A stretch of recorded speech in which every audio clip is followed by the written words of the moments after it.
Considering of our time, we will continue now. Então se continua agora. We continue with societies and the future of scientific research. And the topic is computing, AI, and development. Joining us are Professor Richard Sutton, recipient of ACM-AM Turing Award and pioneer in artificial intelligence and reinforcement learning, and Professor Thorsten Hofler, recipient of ACM Prize in Computing and leading researcher in high-performance computing. This session will be moderated by Mr. Gabriel de Jesus, a Timorese information technology professional and researcher with extensive experience in information systems and technology. Mr. de Jesus, Professor Sutton, and Professor Hofler, please join me on the stage.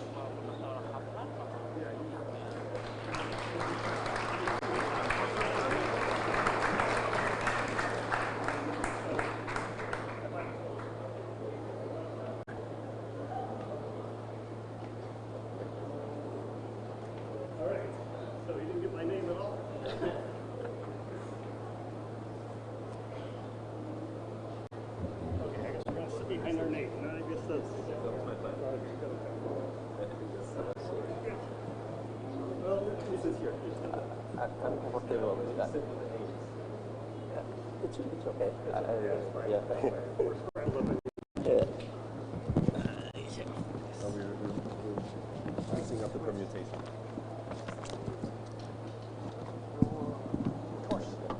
Good. So you have the tools for simultaneous translation. So we will use this the Q&A session. This is our Q&A session. So when needed. Yeah. So when needed, we will use that at the Q&A session. Okay. When the question is in the tone.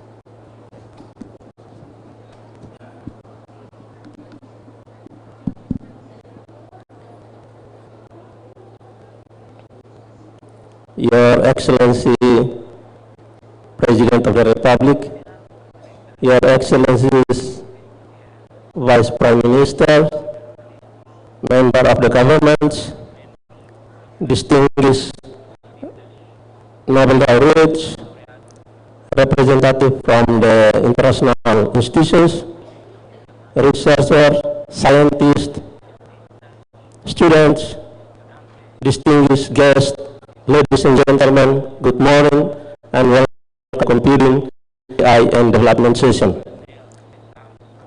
It's a privilege for me to moderate this session and to be here with the leading scientists in the area of artificial intelligence and computing. Our discussion will be focusing on useful application of computing and AI, technical language inclusion, computing infrastructure, responsible use of AI in the public sector, and most importantly, what emerging professionals and implementing institutions can realistically do over the next 2 years. With that, let me briefly introduce our panelists. In my left side, Professor Jack Dongara. He is a university distinguished Professor Emeritus at the University of Tennessee and a leading figure in numerical and high-performance computing. Over more than 4 decades, he has helped develop foundational mathematical software and contributed to the top 500 ranking of the world's most powerful supercomputers. He received the 2021 ACM-AM Turing Awards for pioneering contributions to numerical algorithms and libraries that have advanced scientific computing across fields including engineering, climate, medicine, and artificial intelligence. Please join me in welcoming Professor Jack Dongara.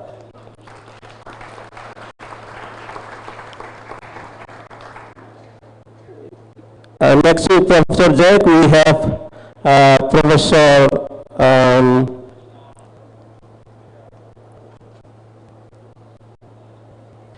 Torsten Hoffler. He is a professor in computer science at ETH Zurich, where he directs the scalable parallel computing laboratory and serves as chief architect for AI and machine learning at the Swiss National Supercomputing Center. His research focuses on high-performance computing, scalable systems, and large-scale machine learning. He received the 2024 ACM Prize in computing, and his fundamental contribution to high-performance computing and the ongoing AI revolution, including advances in the systems and algorithms that power modern computers and large-scale AI. Please join me in welcoming Professor Hoffler.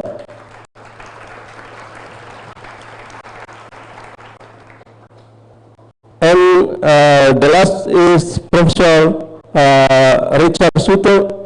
He is a pioneer of reinforcement learning, and together with Andrew Bartow, have established many of the field's foundations.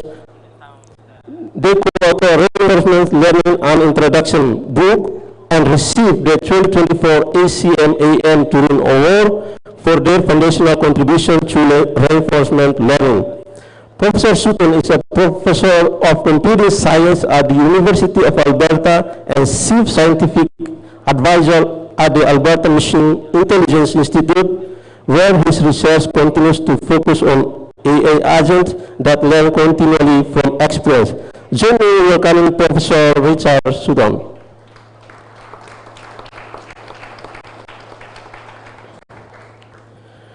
Before I invite our distinguished panelists to share their remark, allow me to briefly introduce some context of Timor Leste digital landscape, technological infrastructure, and linguistically diversity to make the conversation more productive. Timor Leste has been pursuing digital government through Timor Digital 2032, covering areas such as government services, health education, agriculture, and the inclusive economy. In 2026, the government has begun consultation on a new digital transformation strategy for 2026-2036, with priorities including digital infrastructure, citizen-centered public services, digital skills, cybersecurity, innovation, and artificial intelligence. A major change is connectivity infrastructure.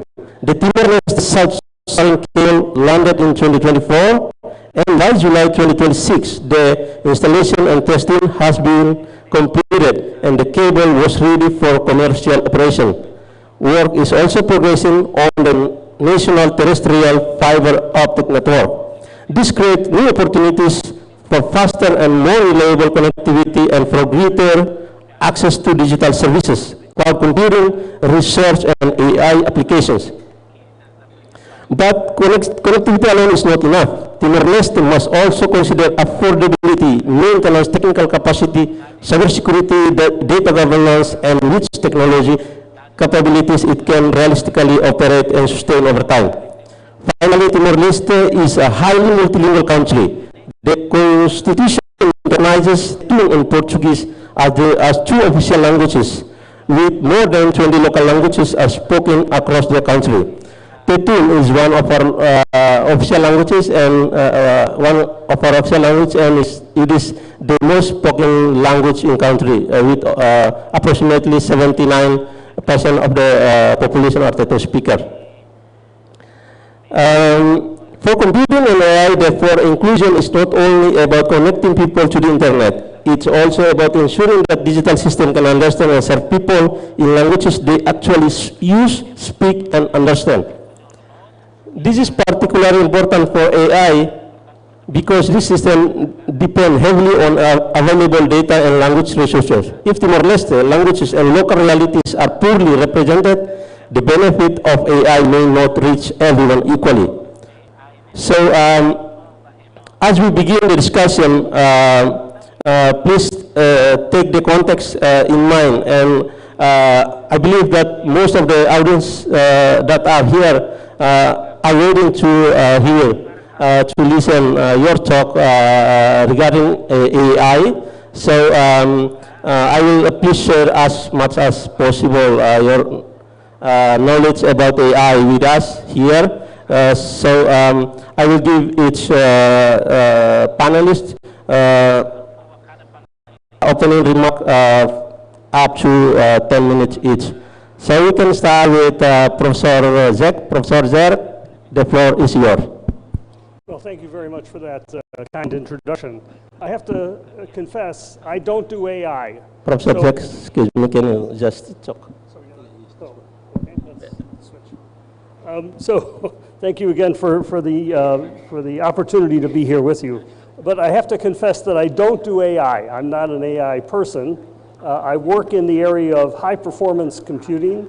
I work in designing algorithms and software that run on the fastest computers. So today we have things that are called supercomputers that are being used for scientific purposes.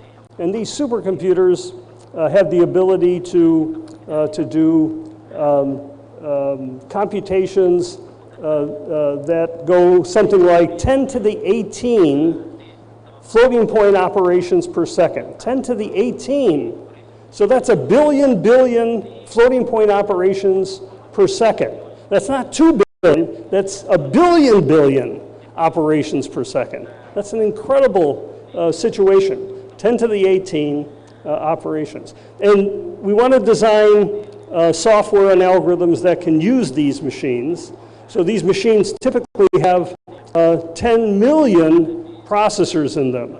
So how do you design an algorithm that can orchestrate 10 million processors and come up with a solution to a problem rapidly? So that's where I fit into computing, is designing and implementing scientific applications that can effectively use those supercomputers that we have today. AI is an application, of course, and that's part of this overall scheme. And AI relies on linear algebra for doing many things. And one of the things that we design is our algorithms and software for linear algebra. So we fit into the general scheme of things in just that way. So again, scientific computing using machines that are the most powerful machines today, trying to extract as much computing performance from those machines that we have. Thank you very much. So we can continue with Professor Thorsten. So yeah, I'm Torsten, and I actually want to talk to the people in the room who I believe are the most important people in the room. This is the youth of Timor Leste. So you're the future of this country, and I've been I'm one of those people who developed these AI systems that trained modern language models. But I want you to embrace these language models as an opportunity that you have for the future. So think about it. Who of you today came by some form of automatic transportation, motorized transportation to this venue? You came probably by car or by scooter or by something. Now, these devices, they have been developed in the Revolution, which is about 100 years ago. So our ancestors have been developing these devices. We are using them today as if it's absolutely normal, and they have made our life better, significantly better. We can cover big distances, we can deliver water to people, and we can use these devices that came out of the Industrial Revolution. But what happened in this Industrial Revolution was actually that humanity developed a tool that made human physical strength less relevant. Anybody can haul very strong, very big objects, so anybody could gain physical strength. What is happening right now is that we have a similar, actually much more powerful change as we are automating artificial intelligence. And that is an interesting thought. This is actually the biggest development in humanity right now, so it outdoes the Industrial Revolution already, if you look at relative to GDP. And this opportunity is with the youth, because people like us have built the foundations for this. But what you're going to do is you're going to carry this forward, and it's going to be incredibly important that you have a positive view on it, that you learn how to use it early on. I see many, many, many young people. One of the nice things about this event here is actually, I've been at many of those, many similar events, but I have never seen so many young faces in the audience. In fact, the organizers did it right. Invite the next generation because they can benefit most from what we're going to say. And what I want to leave you with is, actually I want to quote President Ramos Horta and the Prime Minister yesterday, because they both said 3 words, both of them, when they opened the conference, and you may not have been here, so I want to repeat these 3 words that both of them said. It's study, study, study. And what I want to add to this, and in fact these are probably the most important words for young people at this conference, but I want to add to this, study wisely. Use artificial intelligence for studying and bring yourself forward this way. Because you have access to as much information as anybody on the planet. This has never been like this. We had never such an easy access to information in the history of humanity. So you can actually become one of the best.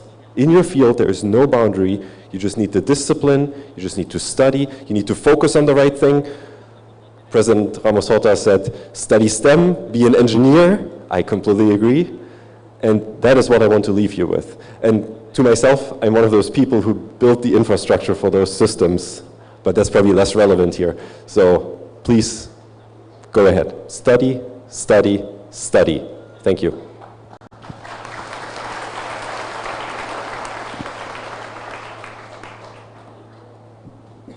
Professor Rich, it's your. Those are wise words. And maybe I would only ask you to think as well as study. So think, think, think.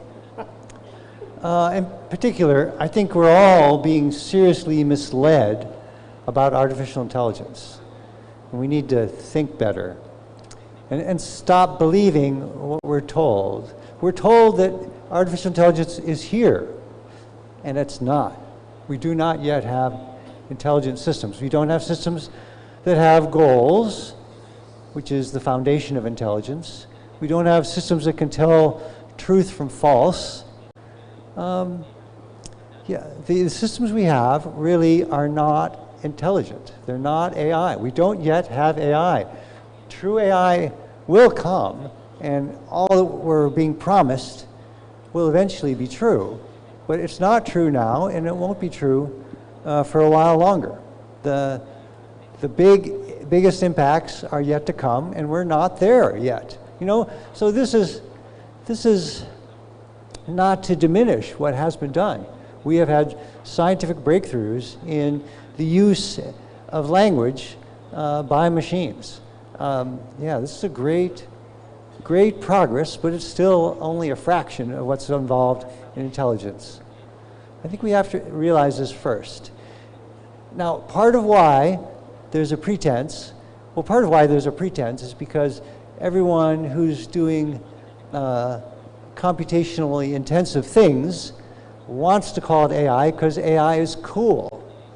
It adds cachet to what you're doing to call it intelligent rather than just lots of computation.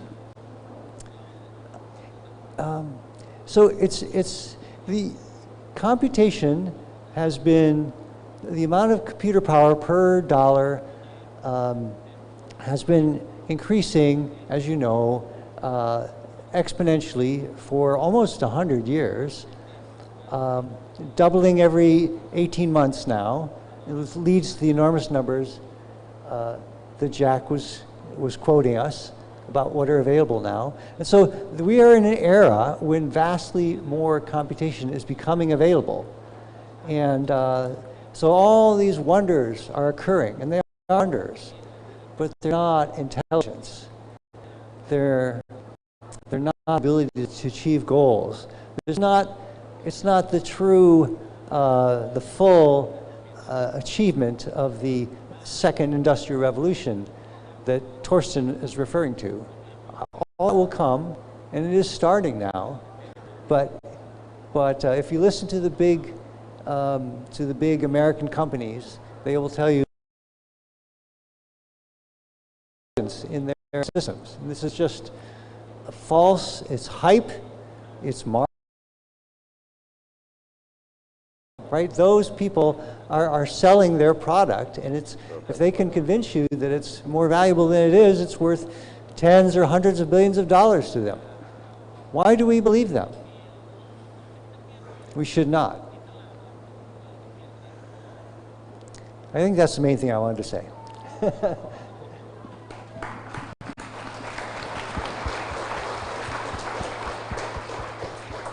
Okay, let me just do the quick resume in Tetung, so that because most of the audience are students, so that they can be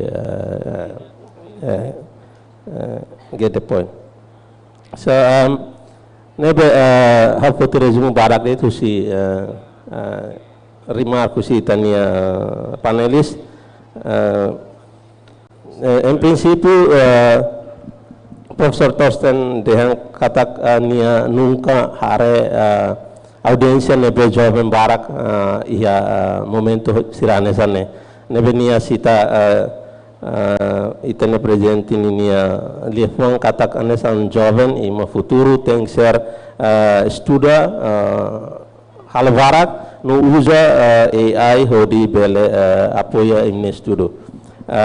Profesor Jack nia dengan kata nia backgroundnya ia Bali halai liba ia supercomputing laos ia AI no nia dengan kata aplikasi barak include AI sira nia barak limak halo komputer sang ia kada minutos. Profesor Richard nia dengan kata AI lolosnya sidau kia AI lolosnya sei mai tambah AI dadaunya sei konsumo komputer sang barak liu no idane mak resume barak husi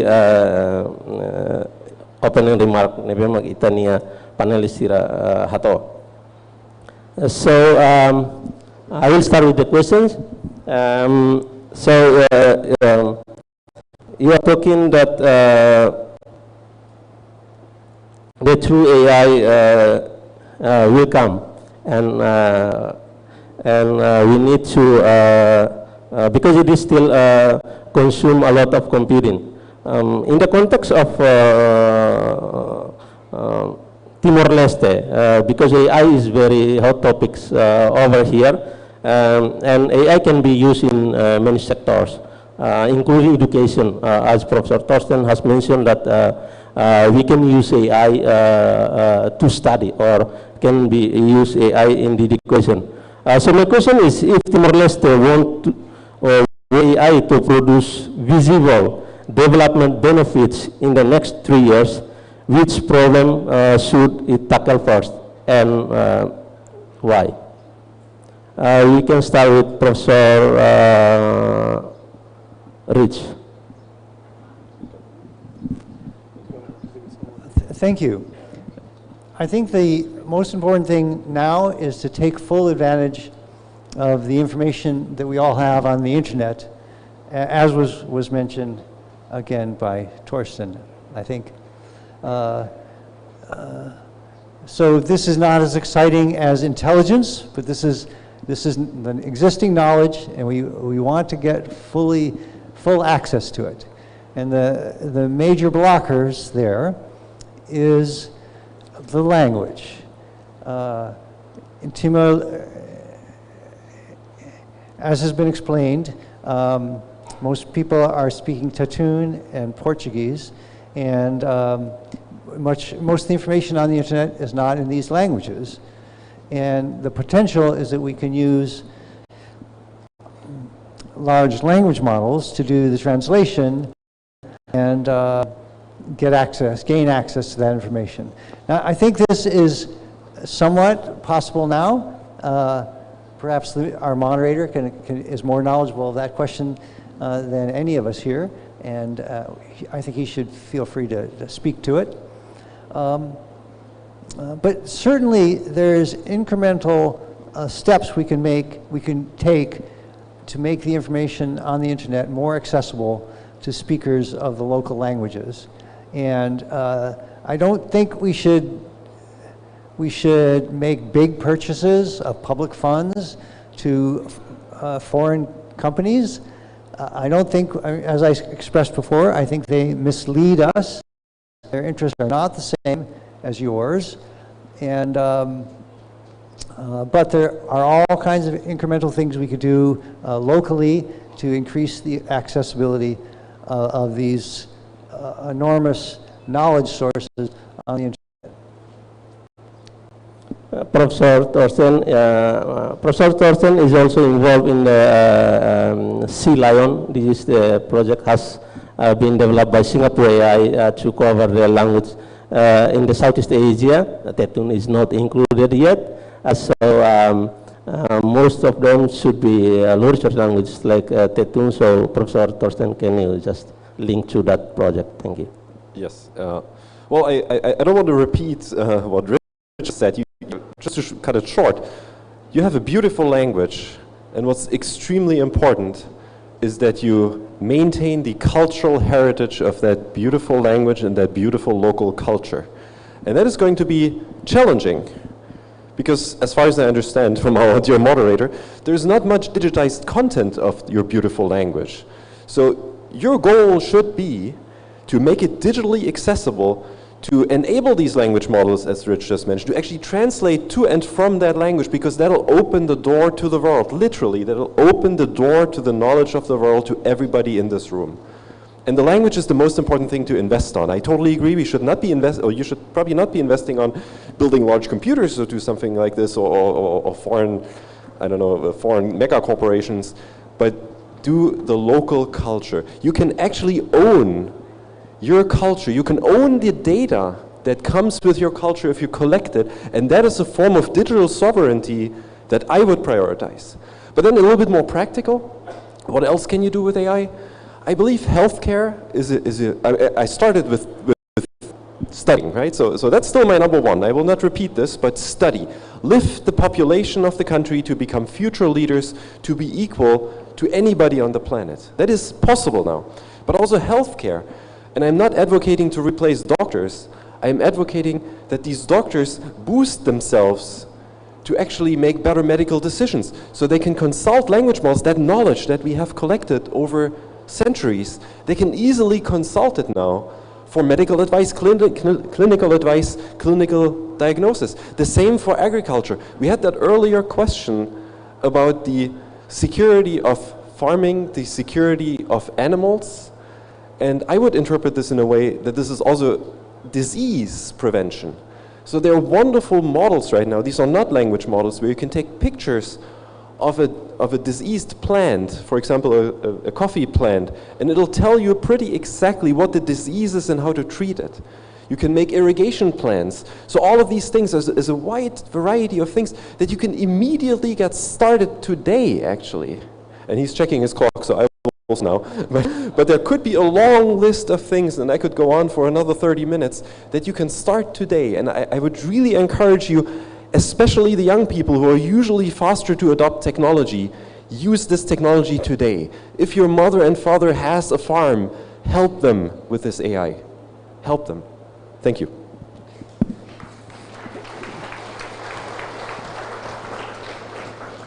Professor Jack, let's see. If I heard the question right, the question is, what should Timor focus on first? What's the first focus for AI? And I would say the first focus could be to augment people who already deliver essential services. And it's not, don't try to replace what they do, but help them get their job done. I would agree with what's been said about languages. So I learned yesterday that there are 20 languages here in Timor, 20 languages. And that translation process can certainly be aided with the use of AI. Education and teacher support is another critical thing that AI can help with in terms of things. Thorsten mentioned agricultural extensions, which are certainly good. Basic government services is another area where AI can have an impact and influence. Public health information, certainly is another one that can help. But getting the language assistance for teachers and students, I think, is really one of the primary ways that should be put in place as soon as possible here in Timor. So I have follow-up questions. So when we are talking about the AI for Tetun, as we know that language inclusion is the most important aspect we need to consider when we are talking about AI. And but language inclusion problem is not only lie on the in the model itself. It depends on local relevant data, evaluation framework, and also the one who built and maintained the system. So the question is, how for Tetun AI to become genuinely useful? What must Timor Leste build locally, and what can it realistically adapt from the existing global technologies? We can start with Professor Torsten. So as I mentioned, I mean, the distinguishing factor about Timor-Leste is the culture. So you maintain the culture, but you have to codify it, and especially the language, Tetun. And what I would recommend is you have all these cameras you're pointing at me, and I'm sure these cameras are recording people speaking in Tetun. And I'm sure all your TV and radio stations and newspapers have a large corpus of that local language. Take that corpus, go to these news stations, collect everything that has ever been said that was recorded in Tetun, written or said, and use that as a training corpus to fine-tune existing language models. And this gentleman can help you with this. So that'd be the immediate action I would start. I build my digital corpus, because that is how other countries have built these language models. You must have this information, and this information will remain with your country. That's your sovereignty. That is what you will own. And of course, it's extremely hard to train a large language model, so you can probably not do this by yourself. But again, this gentleman has already great collaborations with the country of Singapore, where I'm also part of a development where we build a model that's called Sea Lion, or they built the model, I'm just an advisor, that's called Sea Lion, that aims to be the best language model for all the ASEAN languages, where right now Tetun is not included primarily. There is some part in it, but it's not greatly included because of the lack of data. So I would recommend collect that data, get it all out of the radio stations and everything, and Facebook, and I don't know, all information you can find. And that needs a concentrated effort that maybe the government can help. So in Switzerland, we do the same thing. In Switzerland, we have a local language that is called Swiss German. It is somewhat of a dialect of the German language. And we have done this. We've scraped everything we could find, and we trained a language model that is actually fluent in Swiss German. So you should do something like that. Professor Jet? Let me just add to that and say that you don't really need to build the largest language model to do these things. It can be done quite small to begin with, and of course grow as things go out. But you want to make it yours. You want to make it AI Timorese, and have that be the basis for what you're trying to do. So the data would come in, the language resources are there.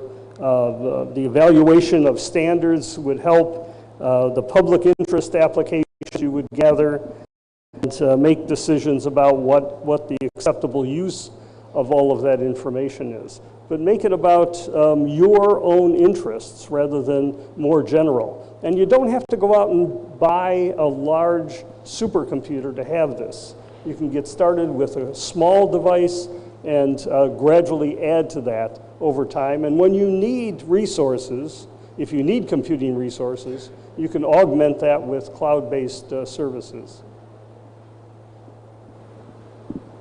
Professor Rich?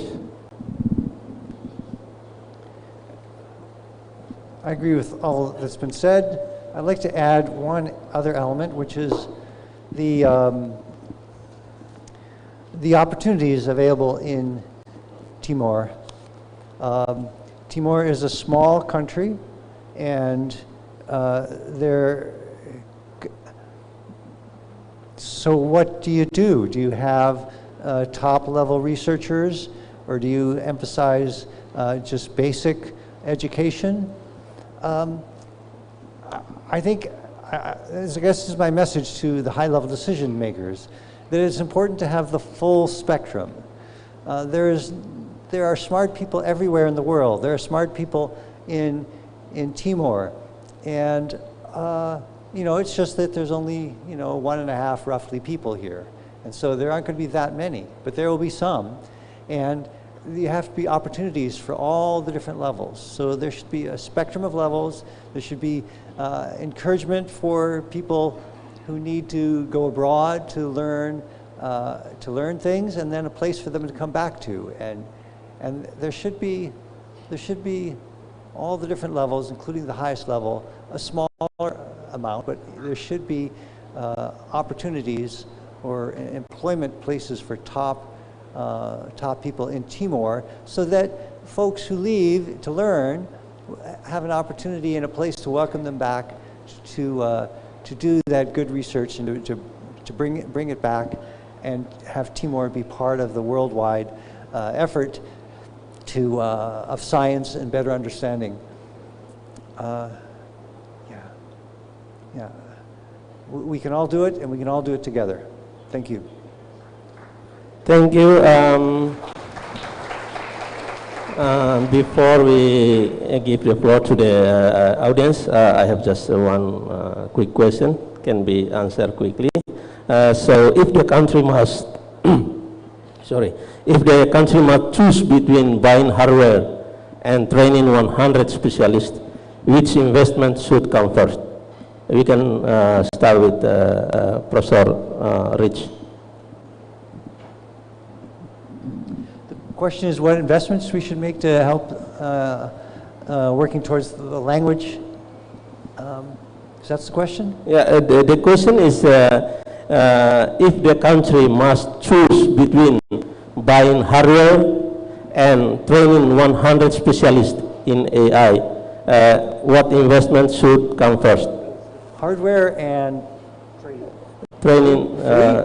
Well, we should definitely be looking towards open source methods. I think that's the only way you're going to make progress. You don't want to just, so all these mega companies that we mentioned, I think of them as American companies, they will offer you a suite. You just have to pay them money and they will do everything for you, and you won't have to think, and you won't be a real participant. You'll just be a buyer of AI, and you don't want to do that.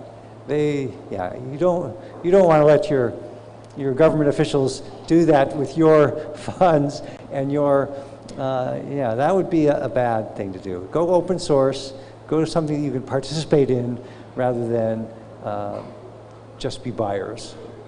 Okay, Professor Thorsten. So I would say it very bluntly, which is interesting. I would not invest in hardware. I would invest in people. And the following reason: if you buy a piece of hardware, if you buy a computer today, that computer depreciates incredibly fast. So you better have to use it immediately. In 2 years, it's worth half of the money. In 4 years, it's worth basically nothing, and you throw it away.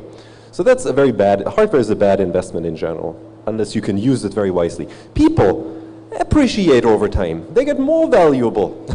So if you invest in people, if you invest in the youth, as I just mentioned, you will actually get the future leaders be much stronger than today's leaders, right? And that is the right investment.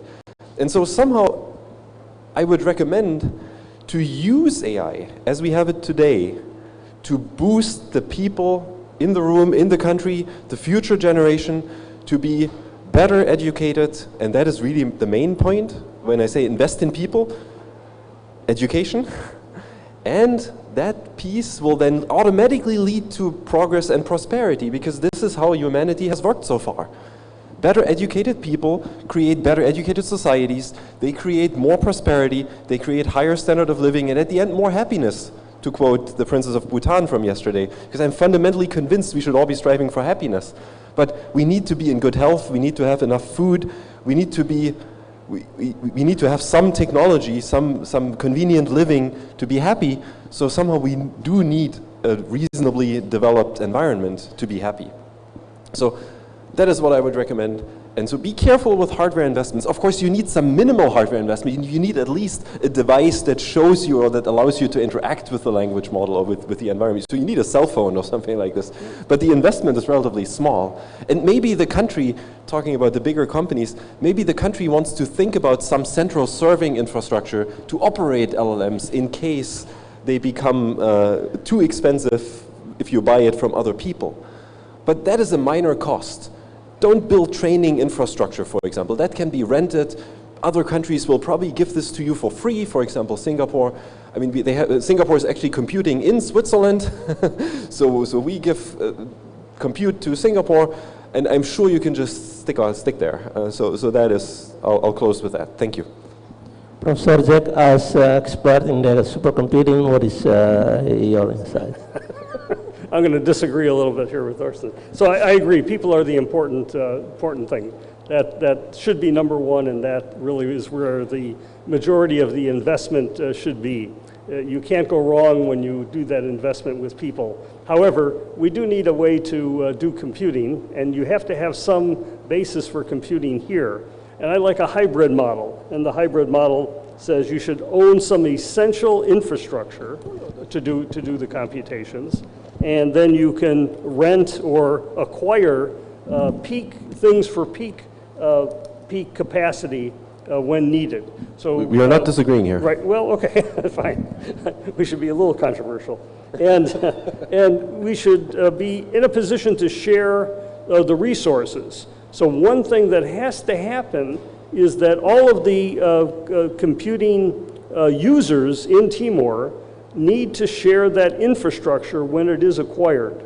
So you can't have isolated islands of computing here. You have to be able to aggregate the resources and share them amongst them. And that requires a good internet, a good way to do the communication, good storage mechanisms to have data be stored, and have the ability to share those resources, the cycles from the computing, as well as the technical competence to effectively use and maintain that equipment over a period of time.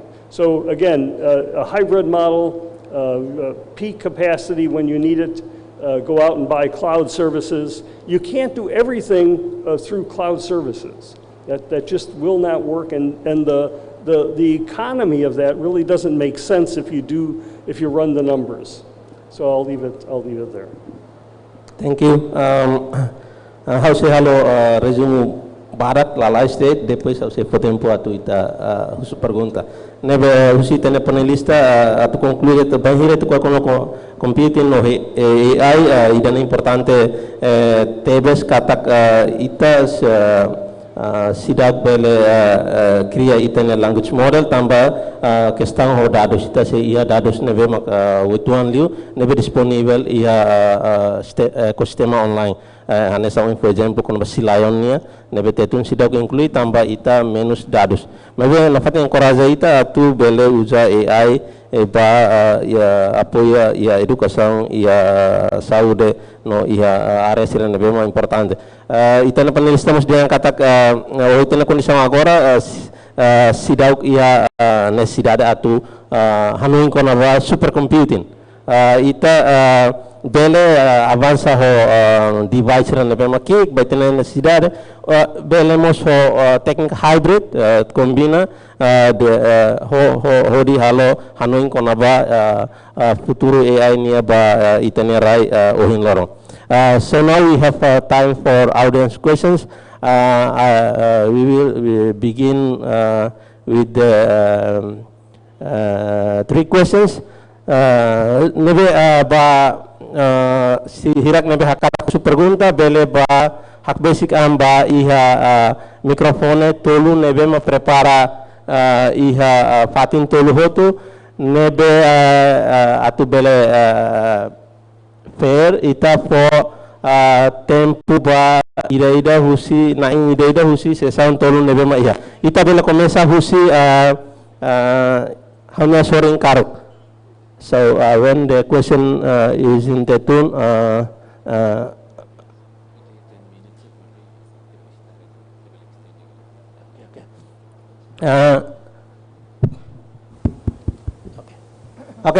Bele husu ita iha simultaneous translation. Nebe bele husu iha tetu labuatira bagi ita fuluk oportunidade bana inda husi limang karuk. Sepas favor.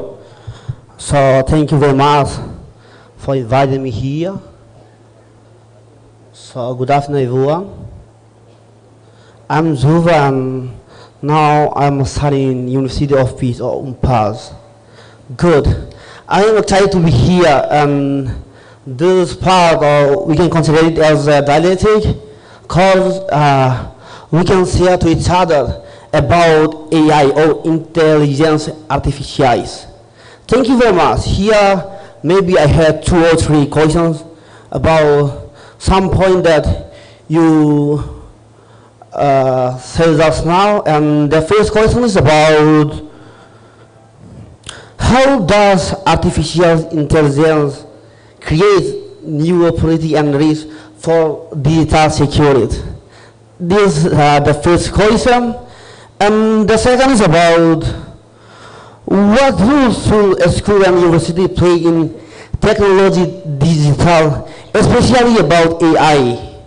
And the third is about how can society balance technology development, personal freedom in our country, especially Timor Leste. Thank you very much.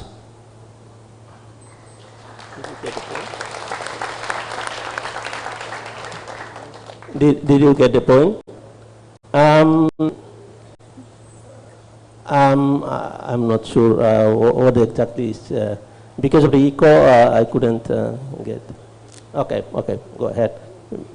We are almost running out of the time, so if it is possible, can be quick.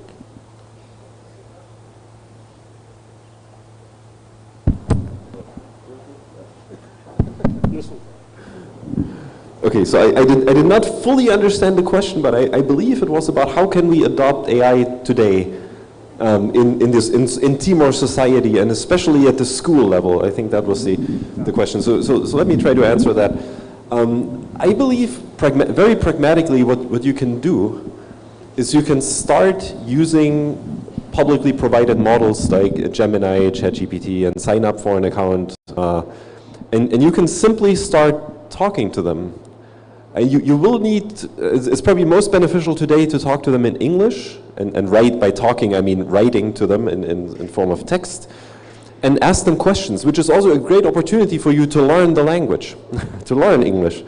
And then you can try Tetum. I would actually try that, because I believe some of those models, they may be doing something useful, but I don't know. So that would be my immediate lowest barrier of entry suggestion. Just try it. And if you don't know exactly how to do it, ask your friends. Somebody will know. And that's my suggestion. Professor Rich, do you have any comment?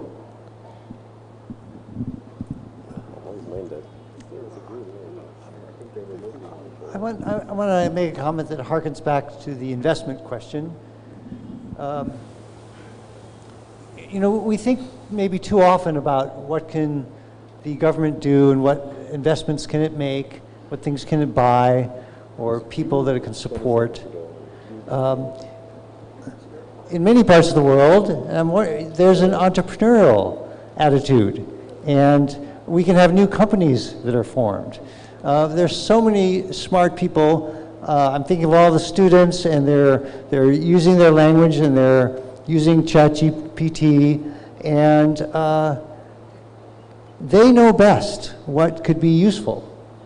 I think we have to look to our something bottom up as well as top down, but something bottom up. And if we can have an incubator or other ways to encourage the creation of companies, small companies, by individuals in Timor, that I think has great potential. And if it's, I encourage everyone to think, what do you need, and what do you see that, I'll say it, AI can offer to help solve immediate problems. Bottom up. Professor Jack. So I think the university should teach AI. So you need a basis for these things, and you need a curriculum. So you need to have a plan for what you mean by AI and how you're going to accomplish it. And AI really, in the curriculum, you need to teach programming. Now, programming is going to be supplemented by AI in the future, but you need to know how to program. You need to know something about data structures. You need to know something about the overall framework by which these things are going to be built. You need to know about algorithms. So programming and algorithms sort of go together, and that's part of a basis for a course in here. Linear algebra, probability, data analysis are all critically important for AI, and that needs to be taught. Numerical methods and optimization play a role in the AI. Databases and data management are critical to AI's needs. Computer architecture, networks, and operating systems are another component that needs to be integrated somehow.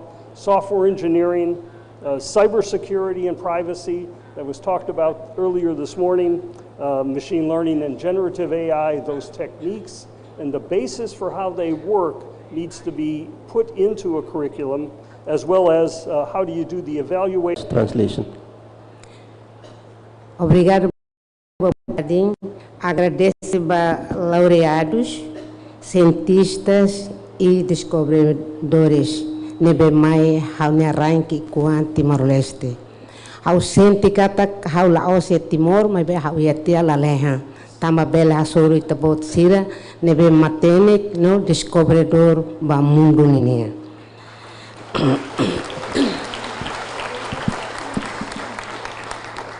Uso desculpa, furak mas precisa atuar o balanço gender. Né os descobridores seriam problema, né? Comissão organizadora será precisa o balanço gender. Tambor sei que hoje né, mesa com maneira de se verificar que envolve mais feito para ita e a balanço gender. A minha pergunta a Badak no que tambah hau serviço ba feito no labari. Oinsa no atuhalo nusa bele e a solução nebe mak agora dadau itamores e a mundo tecnologia. Mundo de oinloro bele hare mundo seluk basic tema ita. Mas bemos e a mundo nene alete e a tráfico humano nebe barat. Oinsa atuhalo prevenção no usa a tu protege labari que no feito ser nemores li usi mundo tecnologia agora.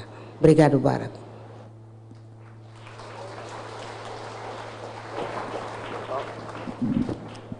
Professor Thorsten, you can start with the response. Yeah, thank you very much for this question. Oh wait, thank you very much for this question. Yeah, I also feel like in heaven, so it's great. Gender balance, I agree. Fortunately, the next panel will be a woman, so let's just wait. Yes, just wait a couple of minutes, it'll happen. But now to answer the actual question.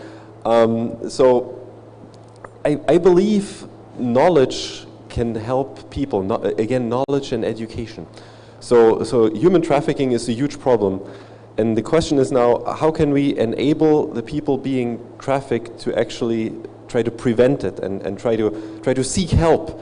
And much of this, I believe, is a knowledge problem, but I'm not an expert in this. Another option would be to enable more effective crime prevention. I mean, it is obviously a crime. And so use modern technology to prevent these crimes. But here, I'm not an expert, but I believe that if you take an expert, like yourself, the person who asked the question, and have yourself exposed to the technology, you will figure out how to use this technology to the benefit of whatever your problem is. So, and I would delegate this back to you to answer the question. But I would ask you to empower yourself with the knowledge of the world, as we discussed earlier, to answer your specific question with the help of AI, which is what the panel is about. So I'm not an expert in your problem, but I believe artificial intelligence, or let's call it language access, knowledge access, can help your problem. Professor Rich, do you have any comment? We need respect for the individual overall. I agree.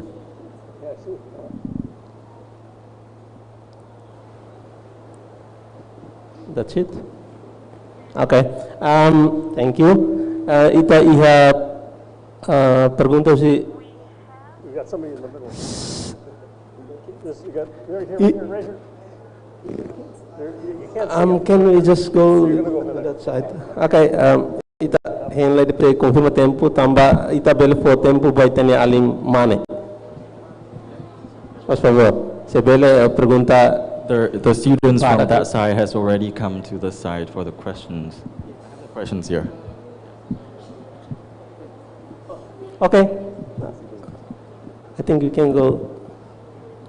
Good morning, everybody. My name is Shavita, and I'm from St. Anthony's International School. So my question is,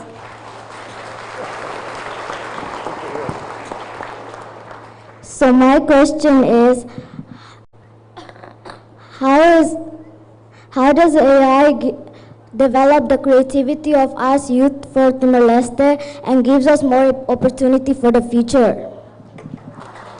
Thank you.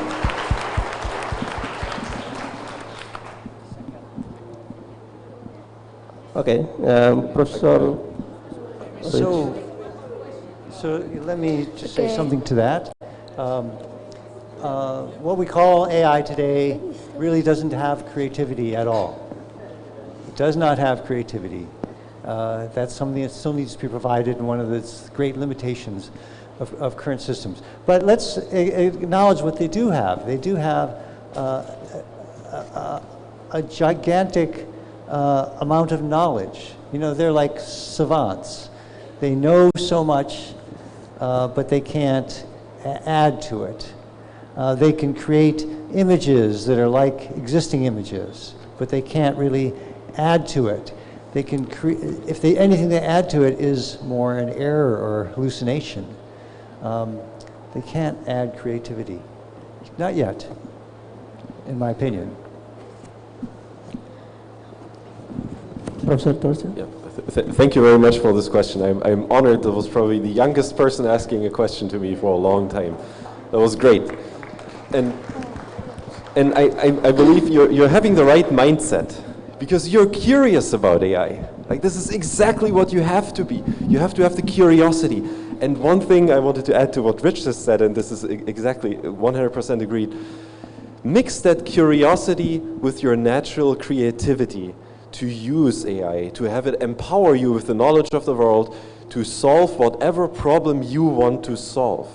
Pick a problem. We don't all have to work on AI. We don't all have to learn about computer science and what Jack mentioned. Many people in the room, many of the youth will not study computer science or operating systems and hardware architectures like we did.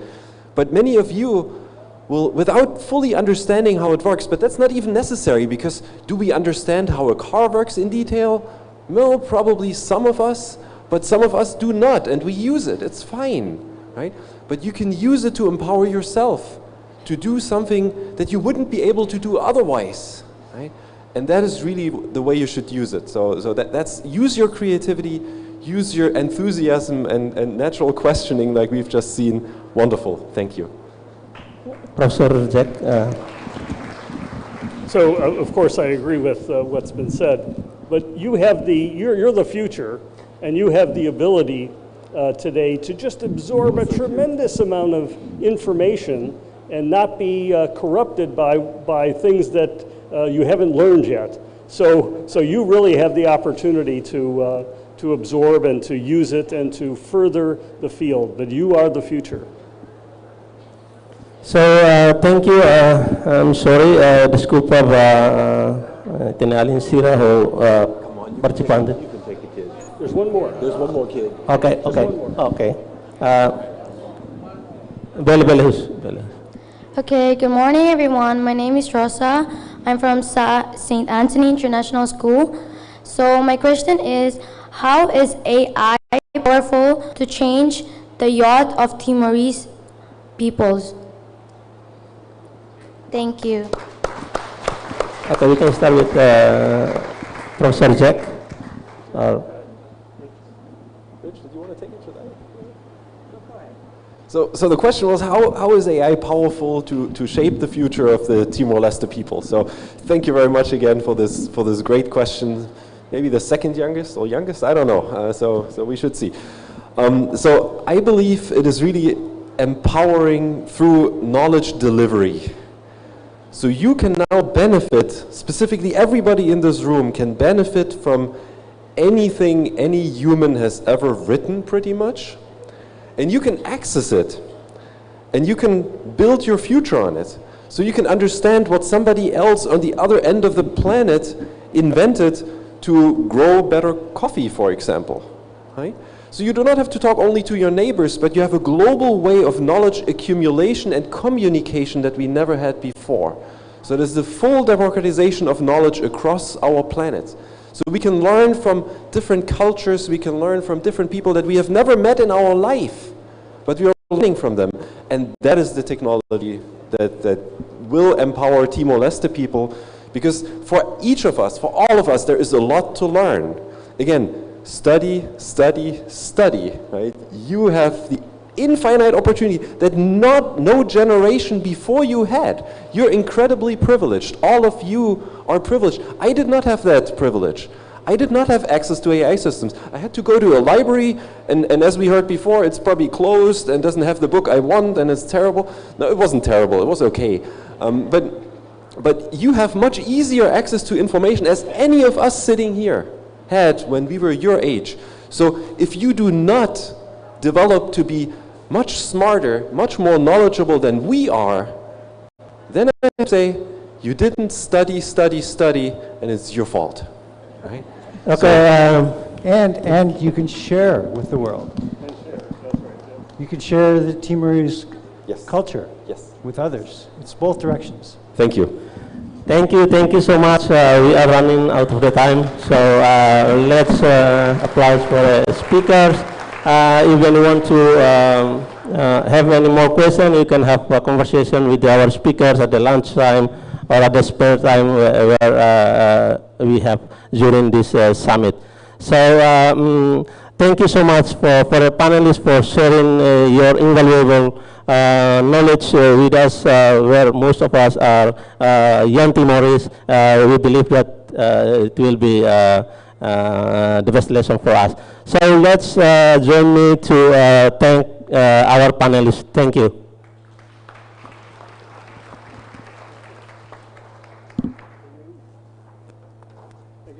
Thank you very much, Mr. Gabriel de Jesus, and also to our sincere thanks to Professor Richard Sutton, Professor Jack Dongara, and Professor Torsten Hoefler for sharing their perspectives on this rapidly evolving field. Excellencies, ladies and gentlemen, our final session of the morning brings the discussion closer to one of the summit's most important questions for Timor-Leste. How do we build the people, institutions, and education systems needed for scientific progress? The session is entitled Teaching Science in Developing Countries. We are delighted to welcome Professor Sarah Seeger, an internationally renowned autophysicist and recipient of Kavli Prize in Astrophysics. The discussion will be moderated by Dr. Samuel Venancio Freitas, a Timorese chemical engineer, an academic with extensive experience in higher education, science, and academic quality assurance. Dr. Freitas and Professor Seeger, the floor is yours.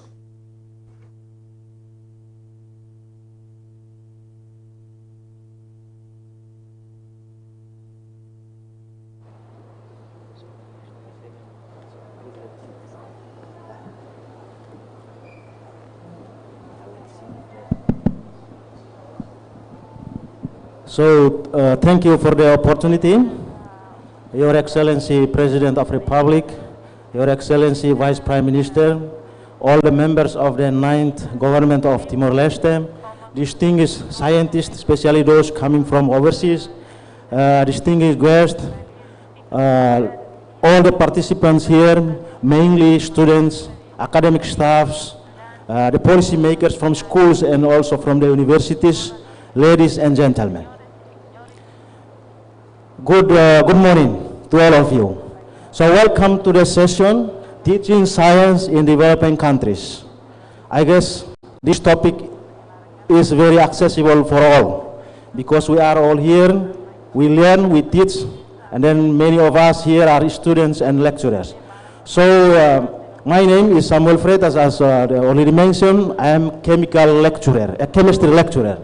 So I will be trying to have this conversation because with our unique, the only speaker today. So agora ia balanço gênero, there is now gender balance. So we have here Professor Sarah. I am more chemistry and then you are more physics. So physics and chemistry, we try to give our best to this audience today because it is relevant to Timor-Leste because every day, everywhere, we talk about teaching, quality of teaching, teaching science. So based on that, we will talk, but before that, I will give you the arrangement of our discussion. In first place, I will introduce you to the audience, and then you will have some times, because only as 1 hour, you will have some times to expose your insights on the topic and also your experience, your scientific journey, and then I will come up with some following questions, and then in the end, of course, there will be Q&A session. So let me introduce you to the audience. Professor Sarah Seeger is currently professor at MIT, Massachusetts Institute of Technology. So with appointments in physics, planetary science, aeronautics, and astronauts. So dealing with the flight and with the space. She is a leading scientist in exoplanet research. Exoplanet means planet outside our solar system. And search for life beyond Earth. She received the 2024 Kepler Prize in astrophysics for her groundbreaking work on exoplanets and their atmospheres. Her work has also contributed to major space missions, including, we already know about NASA's TESS mission and the MIT-led Asteria. That is our second space telescope enabling research in astrophysics. And then CubeSat. This is a very small satellite that she will be able to talk us what is that. So from 2 days ago in the dinner, she also told me that after this event, she will be participating in the rocket launching. So this is also a very good moment to know that Professor Sarah Seeger is a real leading expert in this area, namely physics, and then going from the classroom to the big project, like rocket, launching rocket. After that, Professor Sarah Seeger, welcome once again. Thank you for being here. Now I would like to ask you, because this is just you and me, no other panelist, because we are talking about teaching, we would like you to, based on your experience and insights, just to expose what would be the ideal architecture for teaching science. Before looking specifically to Timor-Leste, everywhere, namely in the developing countries, from your experience, I guess you know many realities. From that experience, what would be the ideal architecture for teaching science? I mean, teaching maybe physics, maths, chemistry, and then biology. So the floor is yours. Thank you. Good afternoon. So in answer to your question, I came up with 5 points. But the very first basic thing to know is teaching science and learning, it's not about facts. It's about thinking, how to think. That's the goal of science education. Now, we had so many questions from young people. How's AI going to help? How can AI help me be more creative? No, let's forget about AI for a moment. and think about learning through doing. So remember, it's not about facts and equations, but it's about the thinking process, like asking your own question and trying to find your own answer. The ideal science education helps students learn all of that. And the number one way to do that is through experiments and laboratories. Because just learning like the words and the facts, it is not going to help you learn how to think and how to do things. So I wanted to tell you about my favorite physics experiment in high school. And this is one that you can all do here. And I hope later that Dr. Samuel can think of a chemistry experiment everyone could do. So my teacher in high school had a big wooden board that he put across the room. And this board had a hole in it. And we had to get a spring. So this is my hair elastic, but a spring, and shoot it across the room to go into the hole. But we had to use an equation. And first, we had to measure like how springy is that spring. Is it like stiff or is it easy to pull? Hooke's constant. I don't know here how many people know Hooke's law. Yeah. So we had to measure how stiff the spring was. Then we had to choose the right equation to use. And all the information we had was the distance to the board with the hole in it. Now, how many students just kind of eyeballed it?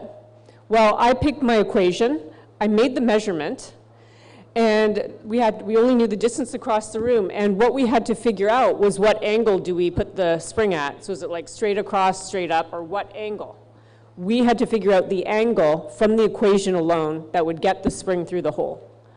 So I watched my classmates like do this experiment, and it came my turn towards the end, and I was like getting ready, and I measured I knew the angle I wanted to do, I shot the angle, and wow, mine went through the hole. And then I was like, wow, an equation could predict what could happen. And it just was really eye-opening.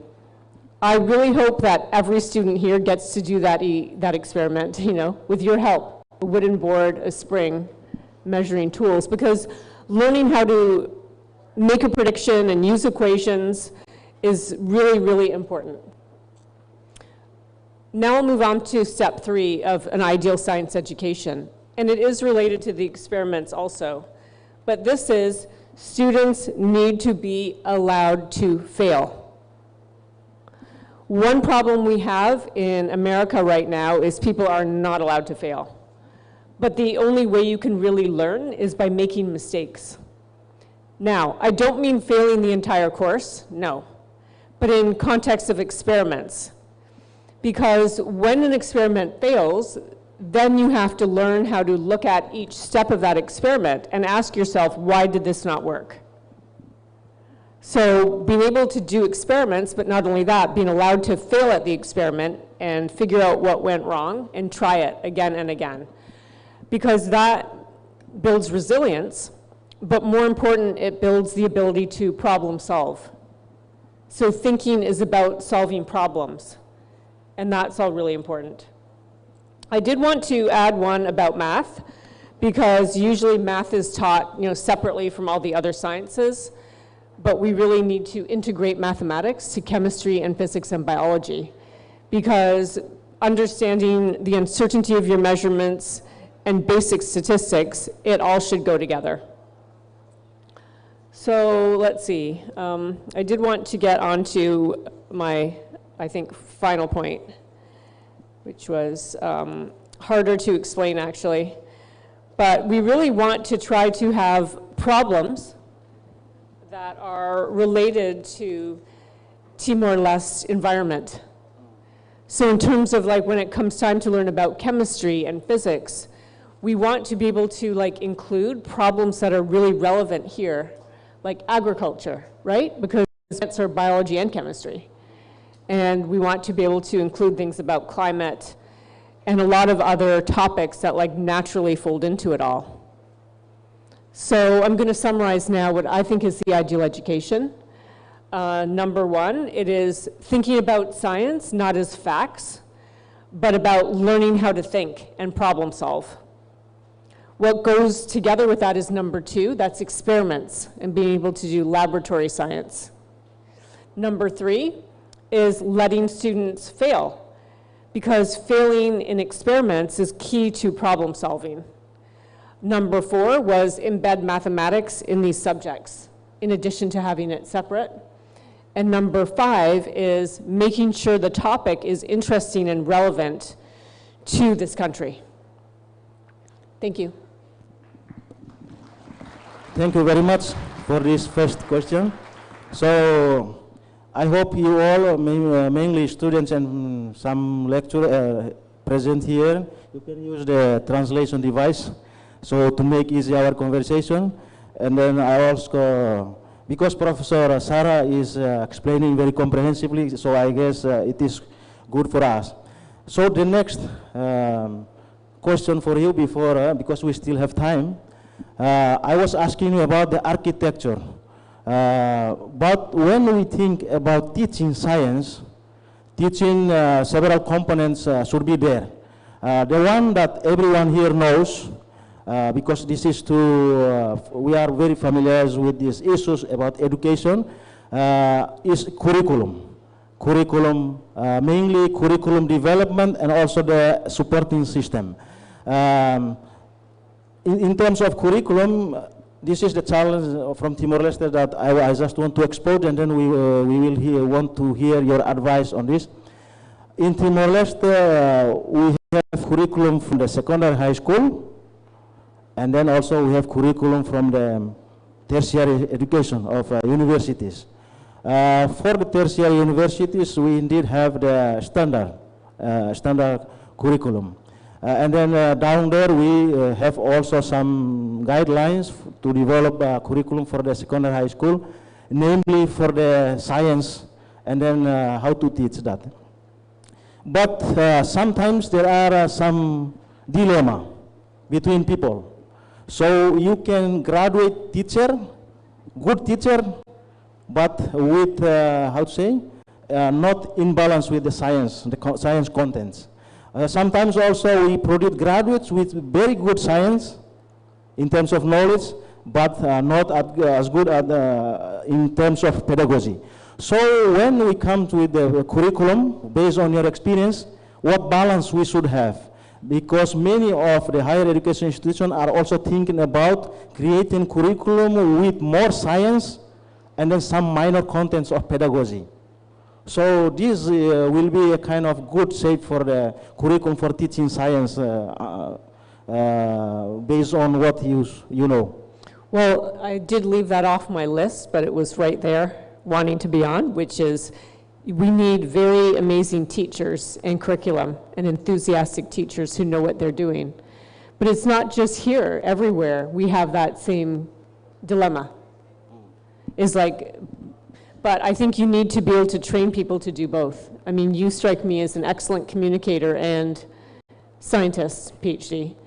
We need to encourage more of the people to have a deep science knowledge and be a good teacher. But this isn't a problem unique here. So let us give a big round of applause to Professor. I guess because we have many minutes, because being only a panel allows us to have a good discussion. So I already asked two questions. After this, maybe I will allow the audience, because many students here also want to know. But at least give me first, I would add one question to you, and then I will shift the floor to the audience. You know, when we talk about the teaching ecosystem, or I mean teaching supporting system, in a country like our, Timor-Leste, and then because even we think that science is important and is the base for everything, but when the teaching is not okay, then we are still down there. So we cannot talk about science, importance of science, when the teaching is not okay. So based on it, on this, beyond the curriculum, you were talking about the several experiments at the laboratory, But when we do not have this complete and then this satisfactory infrastructure for teaching, for learning science, mainly for experimental science as biology, chemistry, and physics, what would you like an expert see in the first place that we could invest in? Well, one thing I'd like to see an investment in is teachers themselves. And I've met a good number of people who went abroad. They went to Spain or Portugal or Australia to get a master's degree or PhD. I would like to see some of those people being the teachers. And we really need those true experts to come in the classroom, because speaking of experiments, here's where you could use AI. You could literally go to AI and say, give me 12 low-cost experiments in physics and in chemistry. And with someone like you, or the people trained abroad, you could understand how to implement those on the cheap.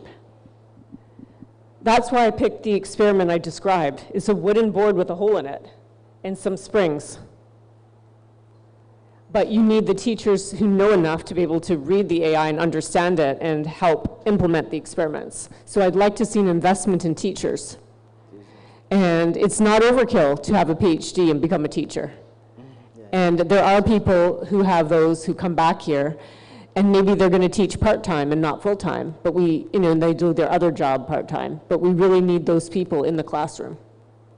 And I want to hear your thoughts on that, because you're one of those people. And you may feel like high school, is not what you're trained for, but we need some of the people to invest. What are your thoughts? Thank you, Professor Sarah. Now, my last question before, I was saying that I would shift only the floor, but I have more challenge. One of the big challenges in our country when we deal with science, that the science mostly is summarized in the classroom and laboratory. We couldn't. So when we talk that if here some scientists, Timorese scientists, I guess we are very few. So Timorese people, maybe we need more years ahead to be scientists as you. So one day we can be also laureate prize. I just want to say one more thing. Pretty much every child is born a scientist. Anyone here who has kids, or if you are a kid, you have so many questions about the world around you. You know how kids, they won't stop asking, why is the sky blue? Why this, why that? So we do need to help the culture embrace that and help kids get answers and help kids still love their questions, because that curiosity will, if we can keep that curiosity going and answer questions. I know you have children and you can answer their questions, but not all the parents can. So we need to help the society maintain that curiosity. Thank you. So now I move the floor to the audience. We are talking also at the lunch time, so we will wait until the 1 o'clock. So I will say to those that want to raise their hands to do the questions, please go directly. Normally in science we go directly, we do not go around. So please do that. And then we are talking about teaching science. Mean how to teach, what we need, what is the quality, so everything that you want to know about this, how to do the research, and then how the research support the teaching, this will be the focus of your question. So please do the questions and then introduce yourself first, and then ask directly, and then Professor Sarah will answer. If you could do that in English, then better for me. Otherwise, Professor will use the translation device. So we have I will collect first 3 questions. First, and then she will answer, and then after that, another three until 1 o'clock. So one from there, one from here, and then another one from here, 3. So we will start from there, 1, and then in the middle part. So big senior student. Check. Good afternoon, ladies and gentlemen. It is a great honor for me to ask the question. We see in reality in Timor Leste, The students are struggling to understand technical terms. So the question is, how can science be taught effectively in Timor-Leste using Leton and Portuguese when most science material are English? So would you mind please answer the question? Thank you. After. So the first question is about technical terms, how to understand. The second question? Thank you very much. A very good morning. Thank you so much, Professor Sarah, for your insightful. My name is Diva. I'm a former lecturer at one of the private institutions in Timor-Leste. I didn't teach science, actually, but I did teach English language and also research method. So my question is, many developing countries, including Timor-Leste, the government of Timor-Leste, we heavily invest in science education, for example, STEM, but still struggle to translate that investment into scientific capacity. So as lecturer yourself, and I believe that you have a bunch of experiences, in your view, what is the most fundamental barrier preventing students in countries, in developing countries, specifically like Timor-Leste, from developing a strong culture of scientific inquiry, and how we can overcome it? Thank you very much. Thank you very much. Now we register the second question. The third one from this side.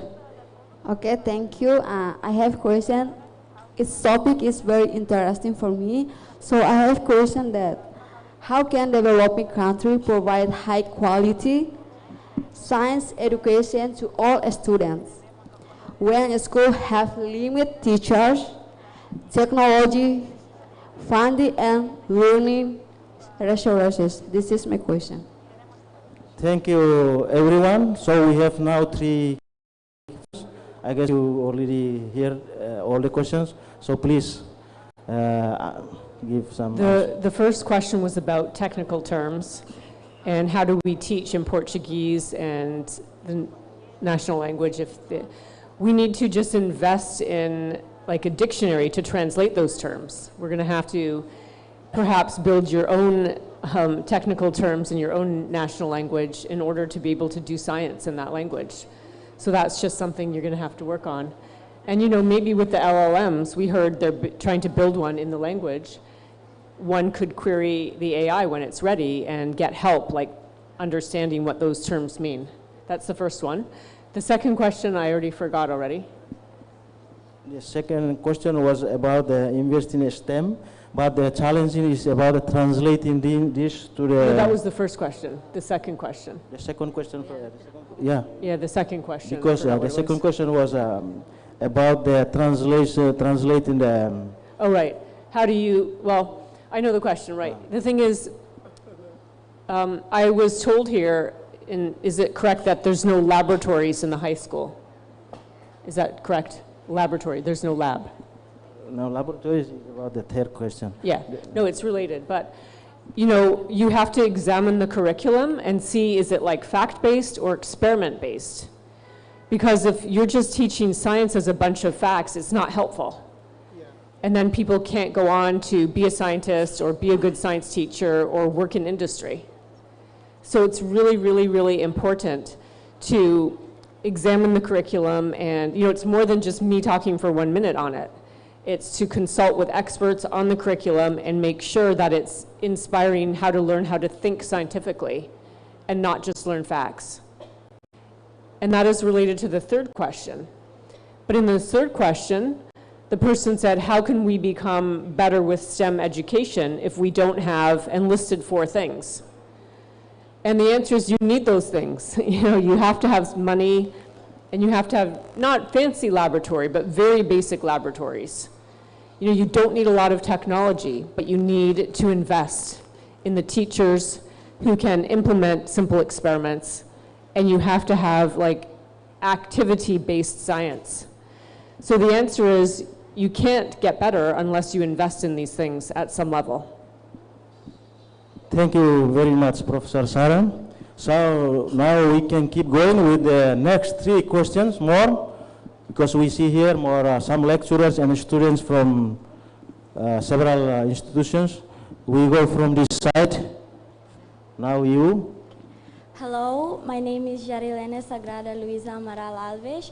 I'm from Colégio Paulo VI, and my question is, can science discover something we don't have words for? Can science discover what? Something we don't have words for. Something we don't have. Okay. Thank you very much. So now the second one. Hello, good afternoon. My name is Nelson.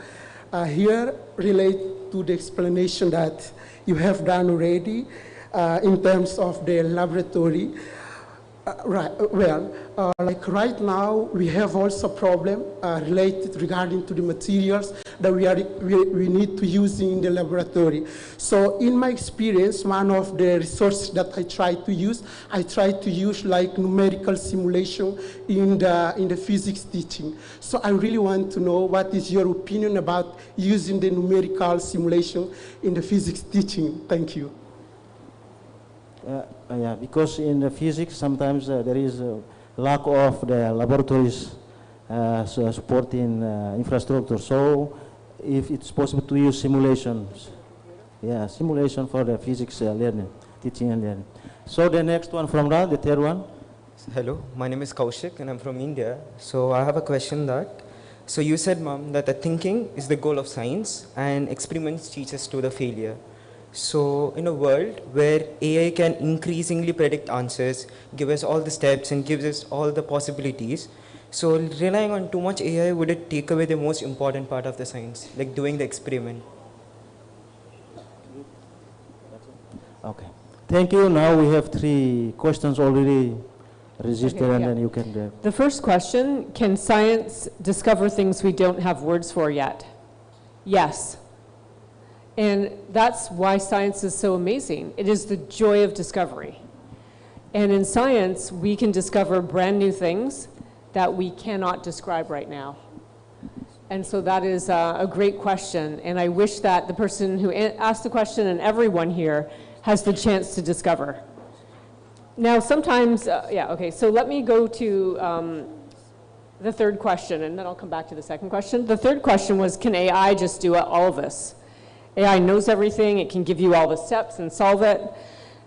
Like, that is true for education, but it's not true for discovery, at least not yet. So when we scientists work at the very edge of knowledge, AI cannot help. Trust me, we ask it a question, it has no idea, and it often doesn't. We heard in the last session, one of the problems with AI right now is it doesn't always know true from false. So AI might pretend like it can know something, but it cannot get us to the next level. All it can do right now is it's trained on knowledge we already have.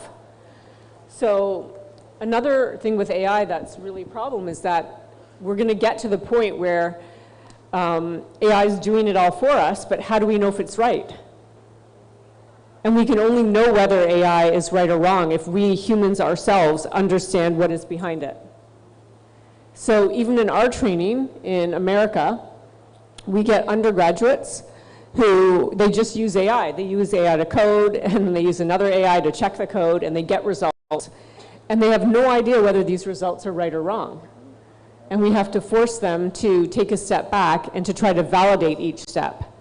So yes, you could use AI, but then you're not learning it on your own. And then it's another story about AI getting out of control and getting ahead of us. But it's not going to help us become individual thinkers, you know? Like, let's put it this way.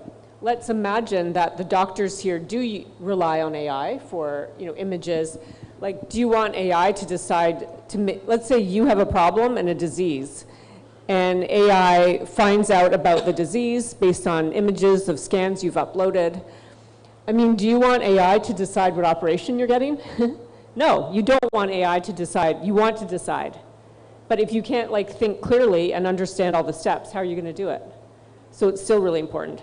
Finally, there was a question about how, since laboratories are limited and funds are limited, is it okay to use computer simulation instead? Now, you want to use computer simulation, but not instead. And I hope that the one outcome of me being here, of all the visitors here, is that people like Dr. Samuel go into the high schools and help implement just simple experiments where you don't need a giant laboratory for, like the one I described. And you can use AI to suggest those experiments and try them. So simulation will not effectively replace the act of doing things for real. Thank you very much, Professor Sarah. Once again, we big round applause to Professor Sarah. So we still have more time. So now everyone can talk. We still have around 10 minutes more. So I see that only students are doing the questions, but we are also here lecturers. Sometimes when we talk about smart education using AI, the problem, the challenge also comes to the teacher. How to check, how to accompany these kind of issues. So I would love to see also some lecturers raising some questions about this. But let us first register three from the audience, mostly students. So we first from that. Okay, thank you very much. My name is Ivan. Thank you for Professor Sarah for your presentation. I just want to ask about, as a teacher, or how did you agree AI is stopping critical thinking? Because people are accessing the information are really instantly, and they are not researching it and everything like that. That's the kind of problem that Timor Leste have right now that's need to solve immediately. And the second one, if you have a message for youth people of Timor Leste to have a courage to studying in science, what will it be? Thank you very much. Thank you. The last one will be the home taken message. So after that, and the first question you already about AI can stop the critical thinking. The second question from you. Good afternoon, everyone. Thank you for the opportunity that's given to me to ask the question. I'm from Stanato San Jose School. So my question is, what role should governments and international organizations play in improving science education? And how can science lessons be connected to local problems such as climate change, health, agriculture, and the environment? So that's all my short question. Thank you so much for your kind attention. Thank you very much. This is the relation with science to the real. Yeah, okay. That was the third one from the students as well, from the school. Good afternoon, everyone. My name is Alandrinho, and I'm student from Colégio Paulo VI. And my question is for Professor Sarah. And I'm curious to know about astrophysics. And my question is, how long will it take to go to planet Mars with the technology we have today? So, yeah. All right. So following the mechanism, now we have three questions. So Professor Sarah will answer. Good question, yeah. Let's just, okay, so the first question was about AI is stopping our critical thinking, and this is a big problem for Timor-Leste.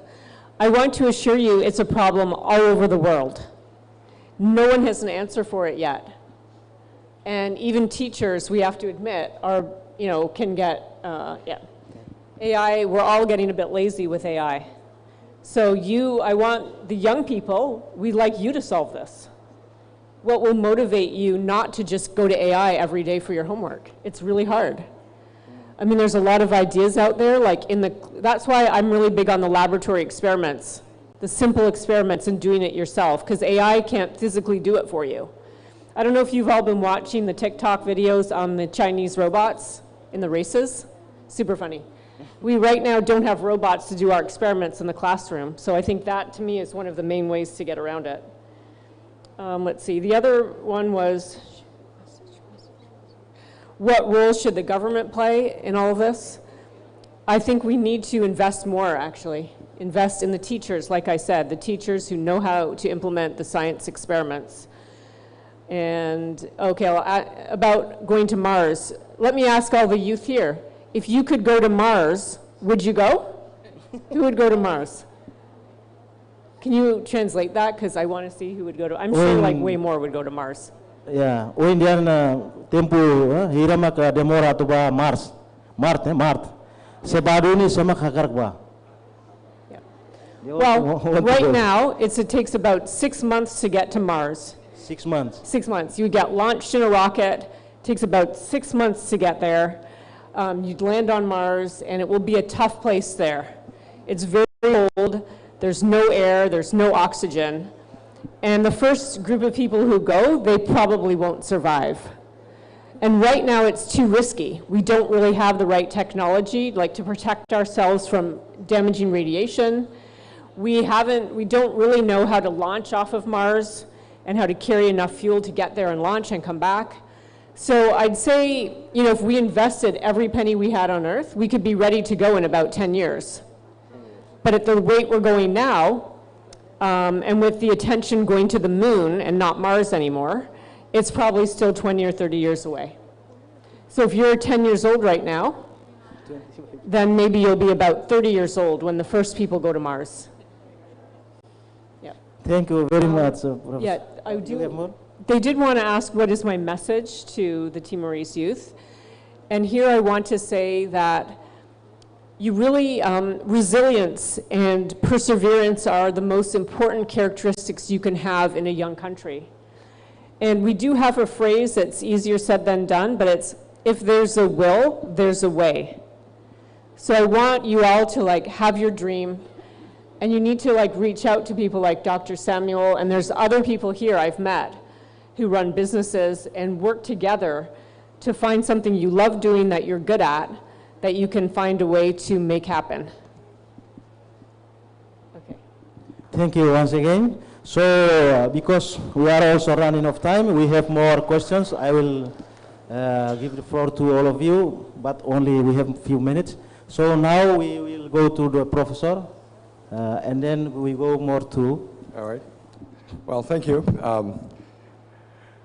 I will follow up on the last question that was asked to you, which clearly shows that school children are interested in the sky and astronomy. But I'll ask you a question that's more directly related to your own work. Can you tell us what is the current status of the Venus Life Finding mission? Yes, so one of the really big questions out there is there life beyond Earth? Because even though here we're struggling on an everyday basis and it's just hard to get by, the universe is full of possibilities. And some people think there's life, not intelligent humanoids, not aliens, but like little bacteria, maybe bacteria, like simple life, like on Mars beneath the surface. And I personally have been working on Venus, the planet Venus. Now tonight, after sunset, I want you to look in the sky, and the brightest thing in the sky right now is Venus after sunset. It is so bright, you can't miss it, Venus. And I've been working on an idea that's been around for a long time, that maybe there's life on Venus, life in the clouds of Venus. Like little bacteria floating around inside the cloud. And the clouds of Venus, they're actually, it's a bit involved to explain it all, but let's just say it's a very dangerous environment. Our life could not survive in the clouds. It would be a different kind of life. And we're trying to send missions to Venus to look for complex molecules that indicate there might be life there. And we have a series of missions planned. And our first mission is called the Rocket Lab mission to Venus, and launch is about a year away. Before I go, but Venus is part of our solar system, eh? Venus is part of our solar system. It's our nearest planet. Usually you don't hear about Venus because it's a very dangerous planet. You don't want to go to Venus yourself because the surface is so hot, we would not survive. But in the clouds of Venus, like very far above the surface, it's the right temperature for life. And we actually think there might be like miniature life there. Thank you. So now we go to the students. We have many students want to ask, but we only have, I guess, 5 minutes before lunch. So you can all put the question together fastly, and Professor will answer to all the questions, and then we will finish right there. So 3 from here, and then 3 from here. So be quick as scientists. We do not go around. So now 3 students from there, and then 3 students from here will register the question. So, please. So, good afternoon. My name is Angelica da Costa Siqueira, and I study in ABC Bidau Kadirung, and I'm 14 years old. So my question is about how does PSIC help us create AI and robot? Thank you. Okay, thank you. Next, from here, next. Hello everyone, my name is Timor Gracia Filomena Dorego Exposto da Costa. I am a student from Amigo de Jesus. So my question is, which celestial objects have the strong gravity? Is there some changing in our solar system? Because the sun's heat is increasing slowly. So thank you. The next one from that, the white student. White. So, good afternoon. My full name is Garcia Larista Sufa da Costa. I study in Bidau Kadirung. My question is, do you think AI can replace basic scientists in future? Why or why not? Thank you. AI what? Replace scientists? AI, do you think AI can replace basic scientists in future? I don't understand the last one, the last part. Replace what? Scientist? Wait. You can speak in Portuguese. I'm Português, ok. What AI can replace what? Science? Espera um pouco. Oh. Nós... Wait. So, por que AI pode ser, por que AI pode ser trocar cientista física, pode ser trocar cientista física no futuro? All of that, yeah, AI can replace the Pode ou não? Não. Quando não pode se explicar. Okay. Quando pode se pergunta já está registrada. Agora the next one from this. So, secondary Anur. My question is, how can human and AI work together to solve problem about chemistry? So that's all. Thank you. Chemistry, not physics. More. So maybe from Senhor. Boa tarde e bem-vindo para cientista Sira. O Simão Tomac, pelo Tomai Timor. Eu agradeço para nós matenek nós Sira pelo Toma Amirain. Eu hoje EBC Barlau. Eu preocupação ida, a questão ida com o planeta. Antes tempo ia ami Sira ita Sira pakotuk planeta Nesia. Depois século 20 niarohan toma século 21 planeta ne walu de. Apakah cientista Sira uluk salah? Ou cientista Sira agora tem que justificar buatnya. Tambah uluk liwa planeta ne sia. Agora walu, okay. Agora walu de. Ida ne det mahanu duvida. Okay. From what he learned that before several years ago the number of planet was 9. Now we just have 8. What is the explanation for that? The last question from the student, and then. All right. Good afternoon, everyone. I am Fina, and I'm from university, which is Unpas. And my question is, how can developing countries improve science and technology education? That's my question, and thank you very much for everybody full attention. What? Please you repeat. I got it. You got it? Yeah. Okay. How can developing countries improve science technology education? Improve science technology education. Okay, thank you very much. Now we finish with the questions. So we will give the floor to Professor Sarah to answer all the questions. Great. Well, to summarize, I'll answer the last one first. To summarize what we talked about earlier in the session, we want to invest in teachers.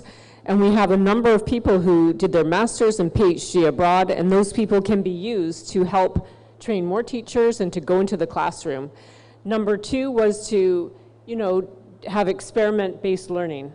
And number 3 was to tie that to topics of interest in the local environment. So those are the 3 answers to that. I'll go to this fun question about, we used to have 9 planets. Why do we have 8 now? Because Pluto is not a planet. In fact, this is a really good example. Science should not be done by voting, but in this case, Pluto was outvoted. And there's a really specific reason. It was a fight between 2 groups of astronomers. One group said anything massive enough to be round, to pull itself into a round shape, to have enough gravity to be round, should be a planet. But if that's correct, we would have like 20 planets, because we have an asteroid and there's stuff far away and they're all round. And that was just too confusing. So the other group said it not only has to be round, but it has to be able to clear its orbit, because Pluto is not alone. It's part of the Kuiper Belt that has thousands of little tiny objects, little tiny icy bodies. So Pluto is not massive enough to clear its orbit. And so that was the fight, was between those 2 groups, and people voted and decided Pluto could not be a planet. And that was the end of Pluto, unfortunately. Yeah. So we had another question about our solar system and what's changing there, and that our sun is changing. Our sun is changing, it's getting brighter. I don't really have a great answer to that. I just want to say I love how there's a lot of questions about astronomy. Next we had, how can AI create robots? How does physics help? We all follow the laws of physics. I don't know if you watch TikTok. One of my sons, he's 21, he banned me from TikTok. He said, do not watch TikTok, because it's really bad for your brain. But I love the robots in China, because they did these races, but a lot of them fail. And they fail because of physics, really. So everything follows the laws of physics. We need physics to program the robots. That's how AI and physics helps. Now about chemistry, AI has been really helping chemistry a lot, because discovering new drugs and discovering new materials, it takes a really long time. And AI is helping speed all of that up by, you feed it in all the different chemistry, and it helps move through all of the options much more quickly. We had a question, will AI replace scientists? Well, we haven't talked about the dangers of AI here, and it's actually like a whole other topic right now. And we do have one of our guests, Thorsten over there, who works on this, and it's pretty scary how fast AI is going. We think it's going to take over pretty much every job eventually. I know that's not the topic for now, but someone had actually asked about it. So I think that gets all the questions, but before we wrap up, I did just want to discuss the gender equality, because we had a question about that earlier. And I'm really pleased by how many, obviously there's a lot of girls here in school, and a lot of the girls ask me questions. So there's 2 things. One is, we heard it before, respect for the individual. That's really hard. We're all very biased in our thinking, but we need all the leaders, and all the leaders who are mostly men, to be open-minded to women's ability. And it's nearly impossible to affect change, but we have to work really hard on that. Number 2 is helping the girls maintain confidence. Because one thing we've seen all around the world is that boys are more confident than girls, and we need to help them build and maintain their confidence. So those are 2 things, and are we ready to wrap up now? Yeah. I just want to thank all of you for all of your questions, and I wish you all the best. Thank you, Professor Sarah. I guess I will not have a time to wrap up to do the summary. I guess all of our audience, they understand about this. And then I just want to acknowledge to say thank you for you, because we learn a lot with you, sharing this experience, inspiring experience. Mainly when we talk about science, this is I personally love a lot. And then also in Timor Leste, this is also could be and it should be a hot issue, mainly when we link science to the development, and then as well also to intelligence artificial, 3 hot topics that could be, when together well developed, will help our country following the good path for development. Based on that, because we are already on time, lunch time, I would like to Also, thank you to all the audience. Obrigado, Barak. Perguntas sotu nebe halo diak tebes. If you have other question, then after this, maybe you can find Professor Sarah somewhere here, and then you can talk like me talking 2 days ago, so we know each other. So thank you very much. Thank you very much, by Prime Minister, and then have a nice lunch.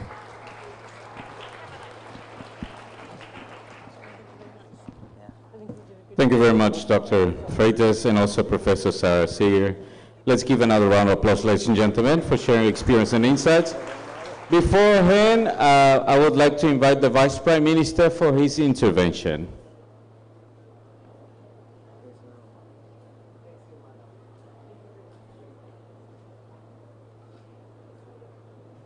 Convidei todo o leitor lá e a intervenção Sua Excelência Vice-Primeiro-Ministro. Good afternoon for all the panels. I would like to invite all of you to have a lunch behind here. And thanks for all your contribution this morning. President will come back this afternoon for our closing ceremony. So enjoy your lunch. Thank you for all. Para estudantes sirahutu, maluk sirahutu, almoço prepara hela heliur, bait votira, ketaluang orsira tu kohat, Presidente da República se maitaka, itania sessão. Nebe, wan sirahutu, tu jovem sirahutu, keta filalai. Rona, hanghutu, helalai hene, rona tang, bot barak ma imbele aprende, usi itania samitidane. Rona glai? Pronto, obrigado. Bom almoço, Basta lima bay mahoto. Enjoy your life. Thank you.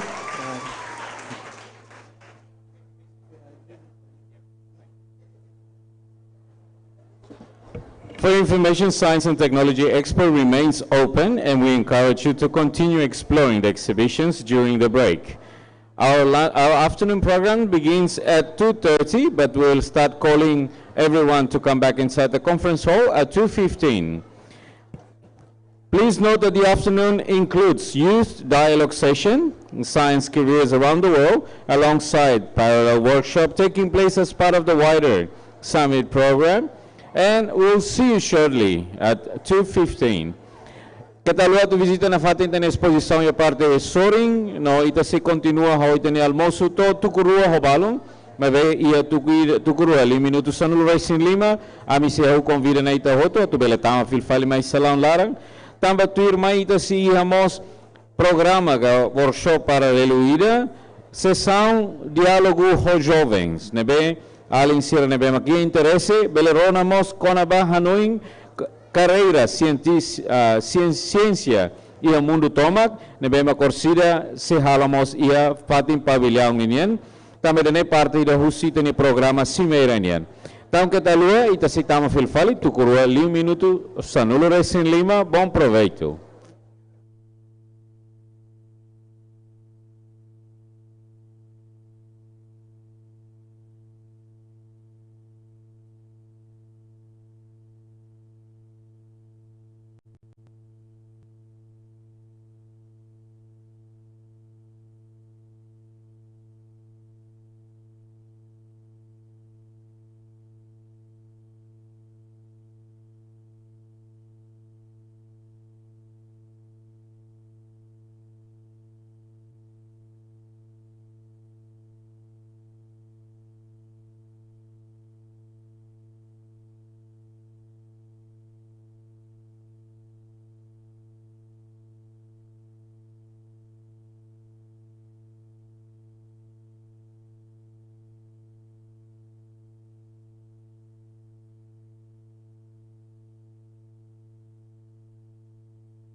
Suba equipa protocolo sira belak basic mai hene.